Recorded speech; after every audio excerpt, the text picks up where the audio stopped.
স্বামীর বেইমানির পর সে একাই রাতের ট্রেনে বেরিয়ে পড়ল। ট্রেনে দেখা হলো এক অচেনা ধনী ঠেলের সাথে। তারপর যা হলো তা শুনে পুরো পৃথিবী কাঁদবে। রাত 11টা বাজছিল। ভিড়ে ভরা প্ল্যাটফর্ম, ধোঁয়ার গন্ধ এবং সেসবের মাঝে একটি মেয়ে দাঁড়িয়েছিল, যার চোখে জল ছিল কিন্তু ঠোঁটে একটা জেদ ছিল। জীবন তাকে ভাঙার পুরো চেষ্টা করেছিল, কিন্তু সে ভাঙেনি। হয়তো কিছুটা নুয়ে পড়েছিল, কিন্তু ভাঙেনি। তার নাম ছিল কাব্য। বয়স মাত্র ২৬ বছর। চেহারা এত সুন্দর যে একবার যে দেখবে সে দ্বিতীয়বার দেখার জন্য থেমে যাবে।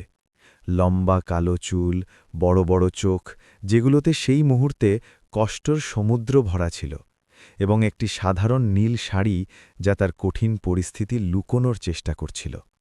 কিন্তু কিছু কষ্ট এমন হয় যা শাড়ির ভাঁজে লুকিয়ে থাকে না। তার হাতে একটি পুরনো ব্যাগ ছিল।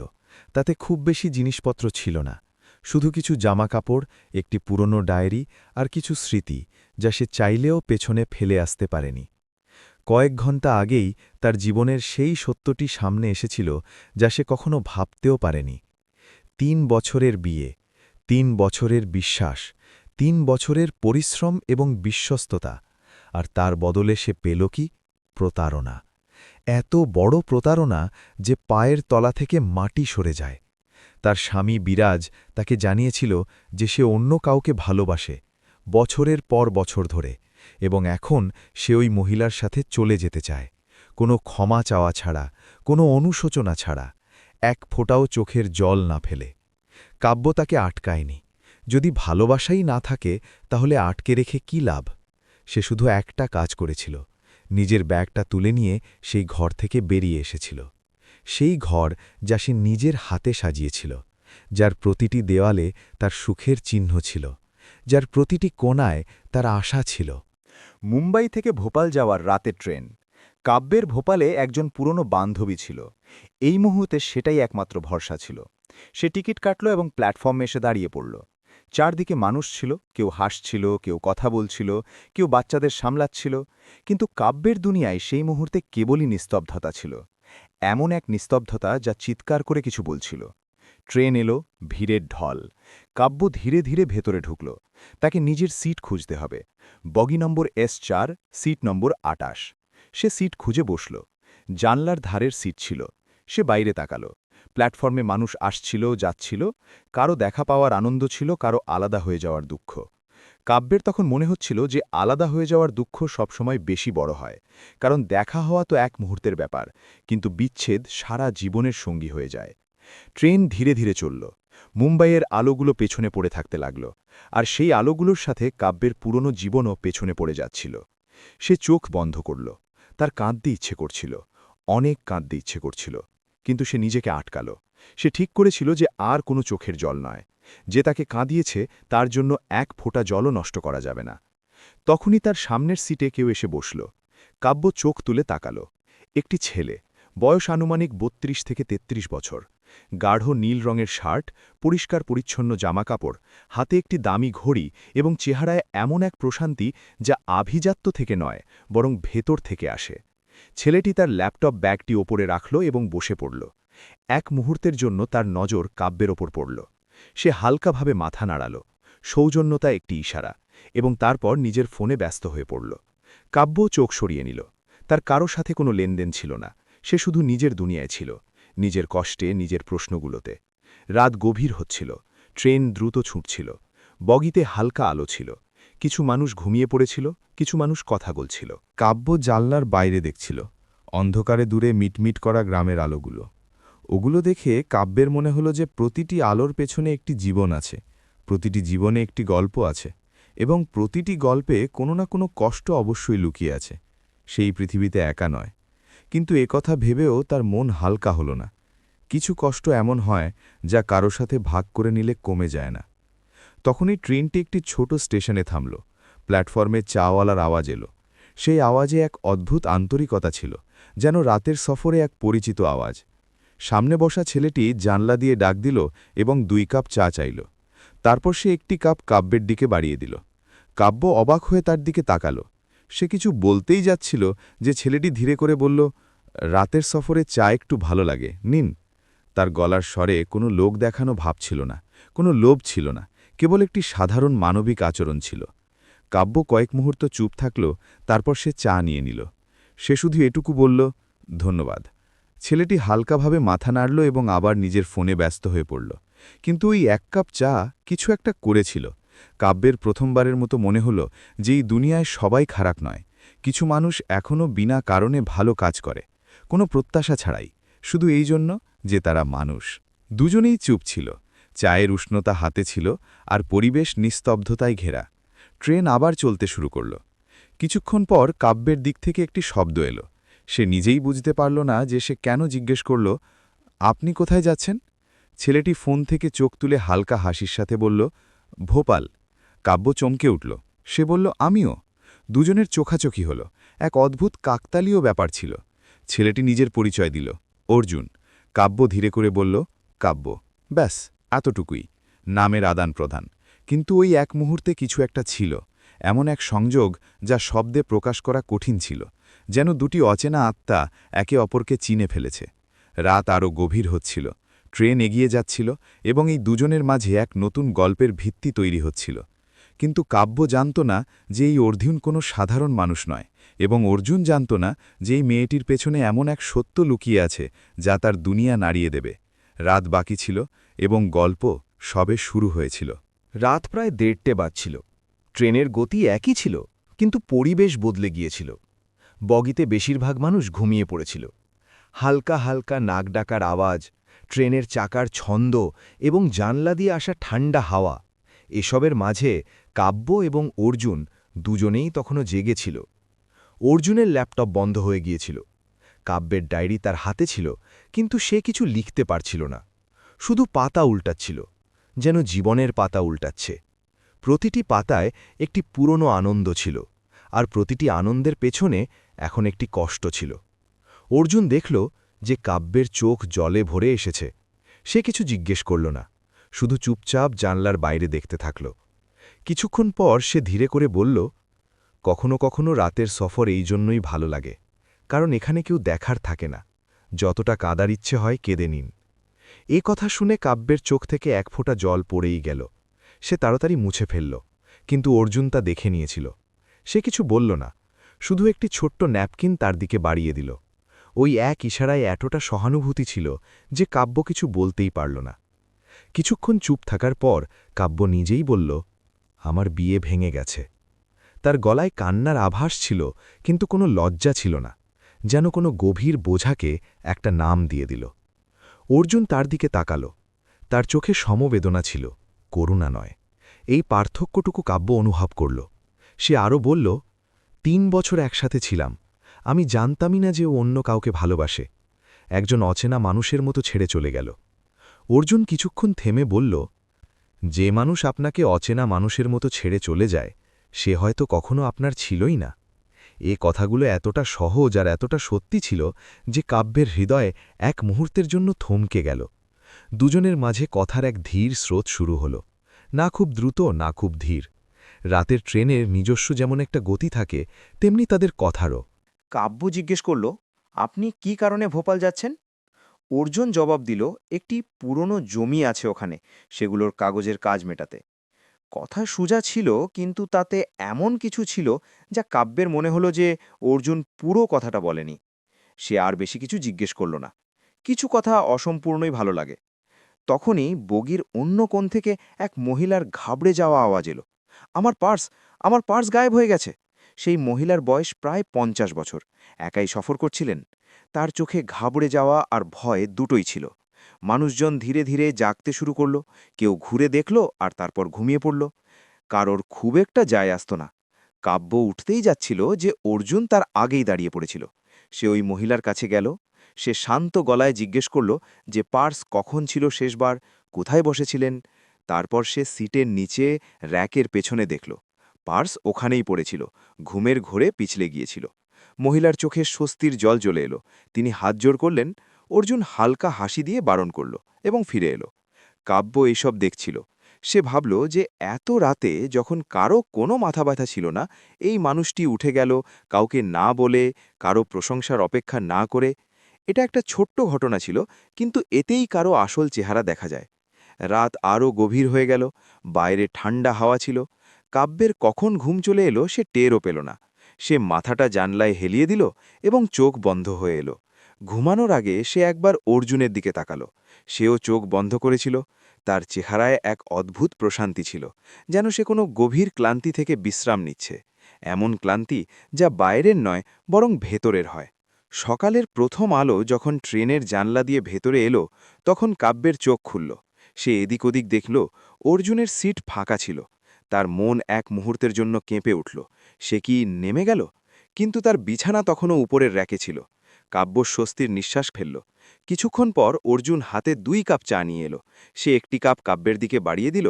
সকালের প্রথম চা কাব্য নিতে নিতে বলল, আপনি সকালে উঠেও চা আনেন? অর্জুন জবাব দিল, যখন সাথে কেউ থাকে তখন এটা খেতে ভালো লাগে না। এই উত্তর শুনে কাব্যের ঠোঁটে প্রথমবারের মতো একটা হালকা হাসি ফুটে উঠল। এত ঘন্টার কষ্টের পর এই হাসি তার নিজের কাছেও অদ্ভুত লাগছিল, যেন সে বিশ্বাসই করতে পারছিল না যে সে হাসতে পারে। ট্রেন ভোপালের কাছাকাছি পৌঁছাচ্ছিল। বাইরের দৃশ্য বদলাচ্ছিল। ক্ষেত দেখা যাচ্ছিল, সবুজ ছিল, আর সকালের তাজা হাওয়া ছিল। কিন্তু কাব্যের মনে এখন এক নতুন অস্বস্তি কাজ করছিল। ভোপাল আসবে, এই সফর শেষ হবে, আর এই অচেনা মানুষটি নিজের রাস্তায় চলে যাবে। কেন এই কথা ভেবে তার কষ্ট হচ্ছে? সে নিজেই নিজেকে আটকাল। না, তাকে কারো কাছে কোনো আশা রাখা চলবে না। সে একবার আশা রেখেছিল আর দেখে নিয়েছে কি হয়েছে। তখনই বগিতে একটা অদ্ভুত শোরগোল হল। একটা ছেলে যে অনেকক্ষণ ধরে কাব্যের দিকে তাকাচ্ছিল, সে উঠে দাঁড়াল এবং তার কাছে চলে এলো। সে নির্লজ্জের মতো বলল, একা নাকি? ভোপালে কোথাও যাওয়ার থাকলে একসাথে চলতে পারি। তার বলার ধরনে একটা নোংরামি ছিল যা পরিষ্কার বোঝা যাচ্ছিল। কাব্য মুখ ঘুরিয়ে নিল এবং বলল, না ধন্যবাদ। কিন্তু ওই ছেলেটি থামল না। সে আরও কাছে এসে বলল, আরে এমন করছো কেন? কথা তো বলো। এর আগে যে কাব্য কিছু বলতো, অর্জুনের আওয়াজ এলো। সেই আওয়াজ শান্ত ছিল, কিন্তু তাতে এমন একটা কঠোরতা ছিল যা যে কাউকে থামিয়ে দেবে। ভাই, মেয়েটি মানা করেছে, নিজের সিটে যান। ছেলেটি অর্জুনকে দেখল। কয়েক মুহূর্ত দুজনের চোখাচোখি হল, আর তারপর ওই ছেলেটি কিছু না বলে ফিরে চলে গেল। কাব্য অর্জুনের দিকে তাকালো। সে কিছু বলল না, শুধু আবার জানলার দিকে ঘুরে গেল। আর সেই মুহূর্তে কাব্য অনুভব করল যে এই মানুষটি তার জন্যে কথা বলেছিল, না বলে কোনো লোক দেখানো ছাড়া, যেন এটা তার দায়িত্ব, কোনো উপকারের মতো নয়, বরং কোনো মানবিক কর্তব্যের মতো। তার হৃদয়ে কিছু একটা নড়ে উঠল। কোনো একটা কোণ যা অনেক দিন ধরে বন্ধ ছিল, সেখানে একটু হাওয়া ঢুকল। ট্রেন ভোপাল স্টেশনে থামল। মানুষ নামতে শুরু করল। কাব্য তার ব্যাগ তুলল, অর্জুনও নিজের জিনিস নিচে নামাল। দুজনে একসাথেই নামল। প্ল্যাটফর্মে সকালের আলো ছিল, ঠান্ডা হাওয়া ছিল, আর এক অদ্ভুত মুহূর্ত ছিল। দুজনে দাঁড়িয়েছিল। এবার রাস্তা আলাদা হওয়ার পালা। কাব্য বলল, ধন্যবাদ, সারা রাতের সঙ্গ ছিল, ভালো লাগল। অর্জুন জবাব দিল, নিজের খেয়াল রাখবেন। আর তারপর সে ঘুরে হাগা শুরু করল। কাব্য তাকে যেতে দেখছিল। তার পিঠটা দেখা যাচ্ছিল, যতক্ষণ না সে ভিড়ের মাঝে হারিয়ে গেল। কাব্য একটি দীর্ঘ নিঃশ্বাস নিল। সে নিজের ফোন বের করল এবং বান্ধবীকে কল করল। কিন্তু তার মনে এক অদ্ভুত শূন্যতা ছিল, যা এই তো কয়েক ঘন্টা আগেই ভরে গিয়েছিল এবং এখন আবার শূন্য হয়ে গেল। সে জানত না যে এটা কেন হচ্ছে। সে নিজেকে বোঝালো যে এটা শুধু একটা ট্রেনের সফর ছিল, অচেনা মানুষ ছিল, আলাদা হয়ে গেল, এমনটাই হয়। কিন্তু জীবনের ইচ্ছা অন্য কিছুই ছিল।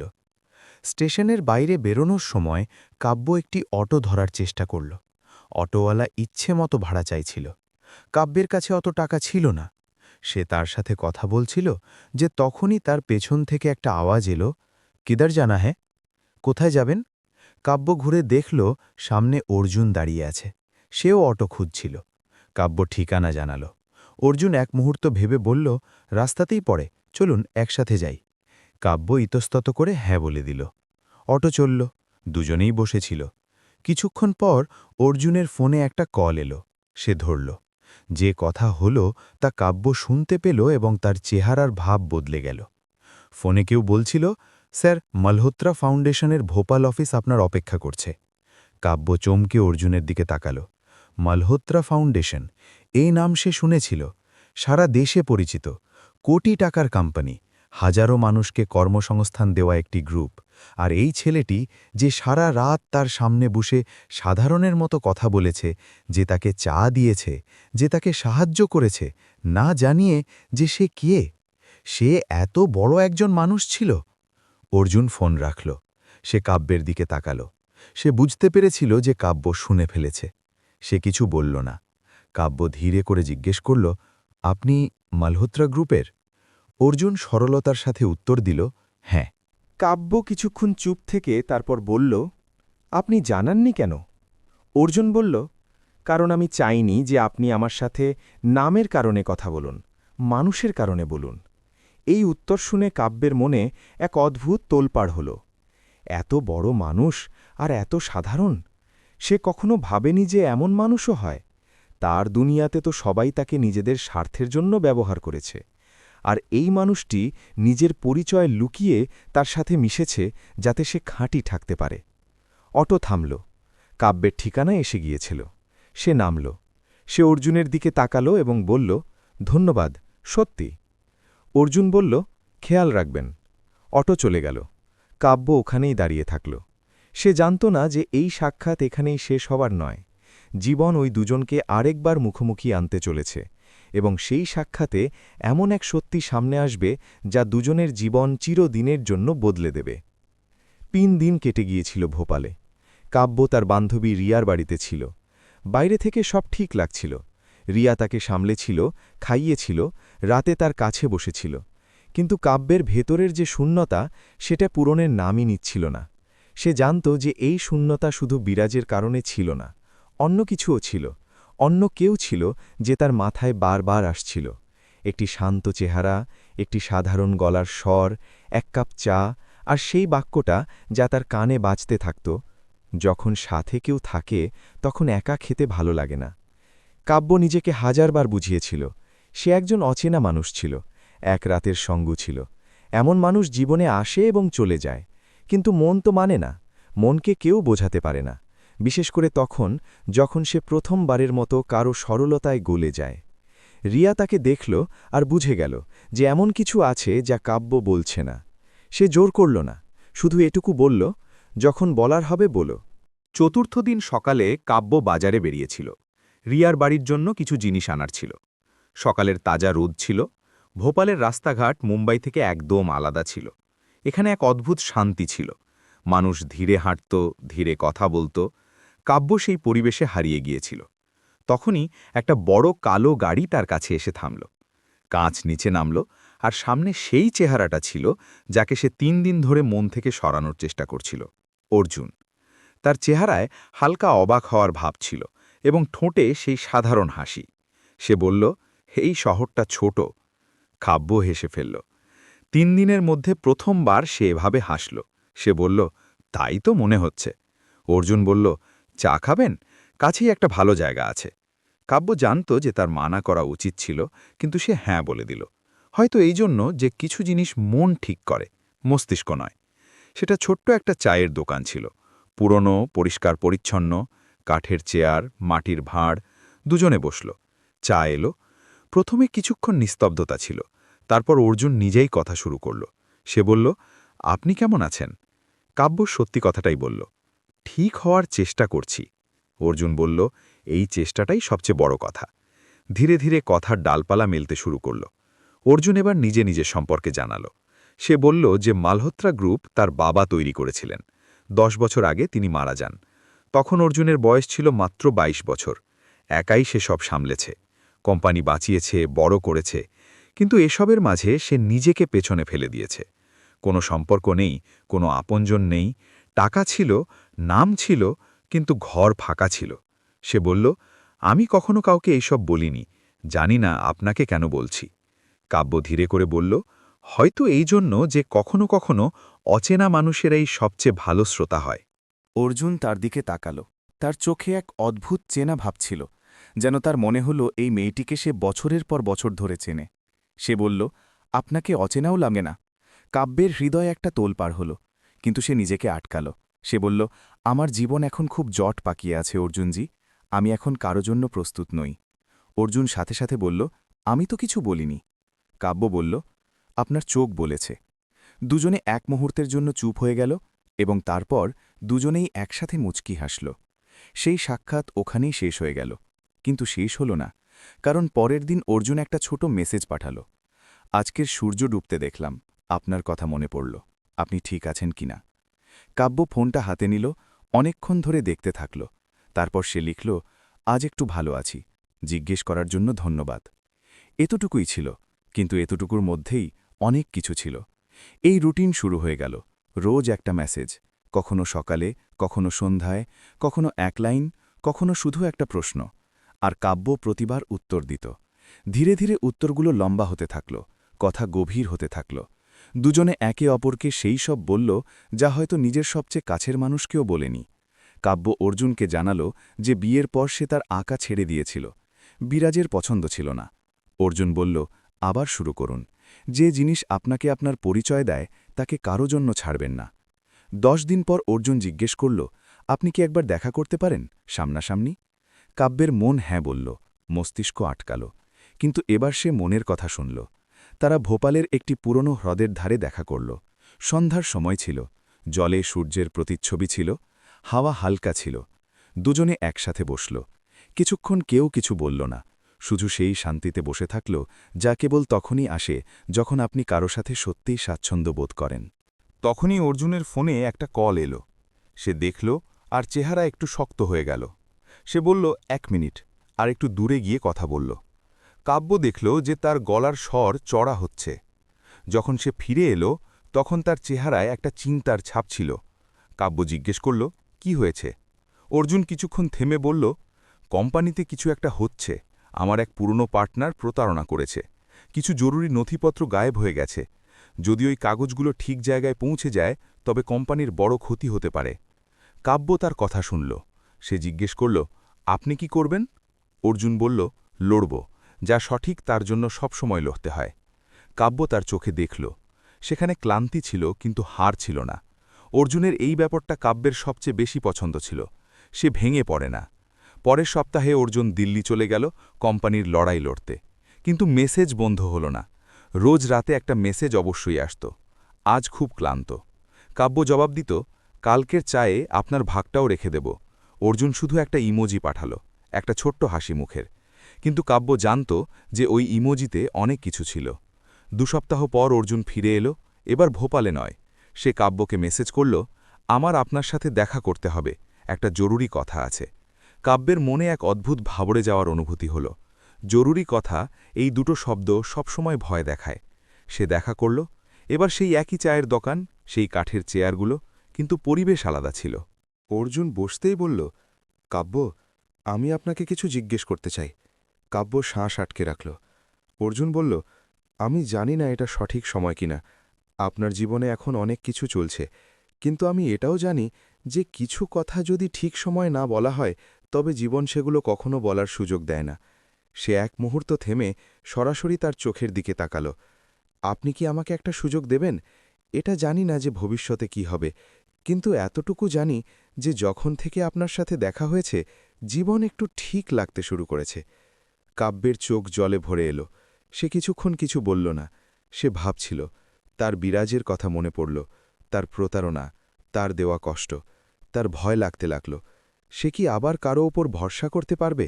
সে কি আবার ভেঙে পড়ার ঝুঁকি নিতে পারবে? সে অর্জুনের দিকে তাকাল।